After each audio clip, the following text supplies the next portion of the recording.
Dinga sen bana düşün ya. Anlalamak soygu bu düşüm ya. Sen beğen yalık düşüm ya. Asmana şarları uçur ya. Odan suratta Dindarmaga kaygılım uğratta Tut elimden mani yağıtılmakta Bedenimizi güneşe uğratta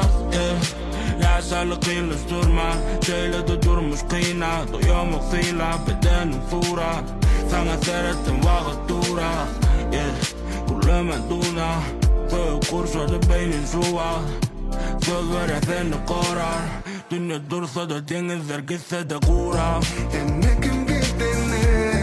Yanım neticelerin Olsa da bana bildirin Sen gerek bana Sen son kudurulğam Sensiz hiç tat kurulmaz Olur bari uğruna Sen gerek bana La la la la la La la la la la La la la la la Sen gerek bana La la la la la La la la la la La la la la la Sen gerek İki king dört yar sen bilen ansat Hemme da dört yanı boşandı sen tüyün mena da bök hani yanıma tüygü buludu taraf hök mani tüygün kapanında bolmalı halat Şuun hiçsat pişirme sargali çağılarım çağı bile faylali Storysa koy